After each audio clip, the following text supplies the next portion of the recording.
Welcome back to Sunday Square Off. According to news reports last week, President Trump is on the verge of hiring the wife of his top critic at the Capitol. Cindy McCain would be a roving ambassador fighting human trafficking. It's a longtime cause of Mrs. McCain's.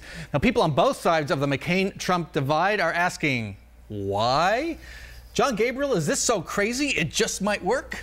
It could. Apparently, Donald Trump has been courting Cindy McCain for a long time, professionally trying to find a good gig for her in the administration. I don't know if she'd want to take it, though. He's so mercurial about things, but it would be smart for him. I think the Washington insiders in his administration probably said, you got to make peace with McCain. And would this shut John McCain up? I doubt it. I mean, I think that they're both... Cindy and John McCain are both incredible leaders in their own right with their own agendas. I think the fact that they're married happens to be coincidental.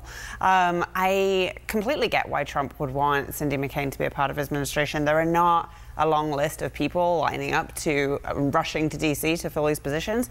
I struggle to see what the value would be for Cindy McCain. Okay, let's move on to the Dreamers. This happened late last week. President Trump apparently going back on a campaign promise and will let the Dreamers stay. This comes after he had said during the campaign he's doing away with Obama's, quote, executive amnesties. That's a pretty big flip-flop, isn't it? It is. I'm amazed. I think he's proving that amnesty in many cases can be a good thing. Bravo. However, I do have one concern, and that is he's also announced that he's still going to go after parents of Dreamers that came in illegally to the country.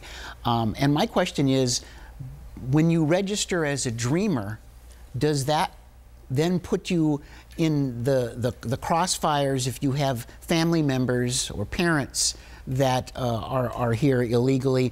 Registering as a Dreamer, will that then endanger your parents? That's a very good question. Catherine, I want to ask you, is this a sign of the compromise a lot of people are hoping for coming out of the terrible events of the last week?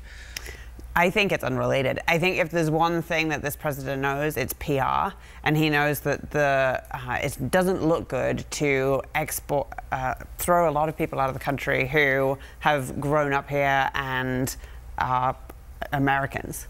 And so I think that's what motivated the decision. John, how is the base going to react to him going back on a promise? It'll be interesting to see, because so far the base, or at least the committed Trump supporters, have been everything he does that's brilliant, that's wonderful. I think this is a pretty big promise he's going back on, but if you watch Donald Trump over his career, his many careers, he's been pretty quick to break promises. So I don't think anybody who's been watching him a while is terribly shocked that he's like, wow, this managing the government thing is a little more difficult. I got to focus on a couple big items and not worry about the small stuff. Yeah, he did hint at this, telling Dreamers rest easy back in April. So here we are. John Gabriel, Catherine Alonso, Chris Hurston, thanks so much for joining us. Thank you for having us. You can also see all of our Sunday Square Off coverage